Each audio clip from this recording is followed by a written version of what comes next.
വയനാട് സുൽത്താൻ ബത്തേരി സ്വദേശി ഹേമചന്ദ്രനെ കൊലപ്പെടുത്തിയ കേസിലെ മുഖ്യ പ്രതി നൌഷാദിനെ വിശദമായി ചോദ്യം ചെയ്യാൻ അന്വേഷണ സംഘം ഒരുങ്ങുന്നു. ഹേമചന്ദ്രൻ്റേത് ആത്മഹത്യയാണെന്ന് നൌഷാദ് ആവർത്തിക്കുന്ന സാഹചര്യത്തിൽ ശാസ്ത്രീയ തെളിവുകൾ കൂടി നിരത്തി ചോദ്യം ചെയ്യാനാണ് പോലീസ് ആലോചിക്കുന്നത്. ദീപക് തർമ്മടം വിവരങ്ങളുമായി കോഴിക്കോട് നിന്ന് ചേരുന്നു. Good morning Deepak Dharmadam. യഥാർത്ഥത്തിൽ ഈ നൌഷാദിൻ്റെ ഒരു തന്ത്രം എന്താണ് ഇക്കാര്യത്തിൽ?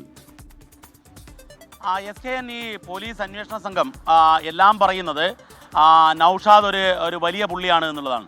കാരണം കൃത്യമായി ലീഗൽ ഒപ്പീനിയൻ എടുത്ത് വിദഗ്ധരുടെ ഉപദേശപ്രകാരം ഈ കേസിനെ വഴിതിരിച്ചുവിടാനുള്ള ആസൂത്രിതമായ ഗൂഢാലോചനയാണ് യഥാർത്ഥത്തിൽ ഈ കൊലപാതകത്തിന് ശേഷം നൌഷാദ് നടത്തിക്കൊണ്ടിരിക്കുന്നത്. കാരണം കൊലപാതകം കഴിഞ്ഞ് ഈ കേസ് ഒരിക്കലും തെളിയില്ല എന്ന് നൌഷാദ് പലരോടും പറഞ്ഞിരുന്നു. ആ കാര്യം ഉൾപ്പെടെ പോലീസിന് വിവരമുണ്ട്. പോലീസിൻ്റെ അടുത്ത് നിരവധി സൈബർ തെളിവുകളുമുണ്ട്. നമുക്ക് ലഭ്യമാകുന്ന സൂചന അനുസരിച്ച് പോലീസ് ഈ കേസിൽ ഇൻ്റർസെപ്ഷൻ ഉൾപ്പെടെയുള്ള കാര്യങ്ങൾ ചെയ്തിരുന്നു എന്നുള്ളത് തന്നെയാണ്. അങ്ങനെ നിർണായകമായ വിവരങ്ങൾ പോലീസിൻ്റെ കയ്യിലുണ്ട്. നൌഷാദ് ഒടുവിൽ പോലീസിൻ്റെ അറസ്റ്റിലായി.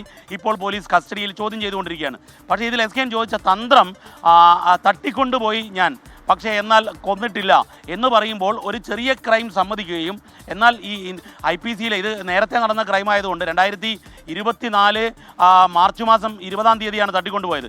22-ാം തീയതിയാണ് കൊലപാതകം നടന്നതെന്നാണ് അനുമാനിക്കുന്നത്. അങ്ങനെ നോക്കുമ്പോൾ ഈ ക്രൈം IPCയിലെ 302 വകുപ്പ് പ്രകാരമാണ്. അത്തരം ഒരു വകുപ്പിൽ നിന്നും രക്ഷപ്പെടുക എന്നുള്ള ഒരു തന്ത്രമാണ് ഇതിൽ പ്രയോഗിച്ചിരിക്കുന്നത്. പക്ഷേ എന്നാൽ ചില വേളയിൽ ചോദ്യം ചെയ്യൽ രാത്രി പുരോഗമിച്ച സമയത്ത് ഇന്നലെ എനിക്കറിയില്ല എന്ന മറുപടി നൽകുന്നുണ്ട്. അതായത് മാറ്റി പറയുന്നു എന്നുള്ളതാണ്. പക്ഷേ കൊലപാതകം നടത്തിയത് നൌഷാദ് തന്നെയാണ്. നൌഷാദും മറ്റൊരാളും കൂടിയാണ് കൊലപ്പെടുത്തിയത്.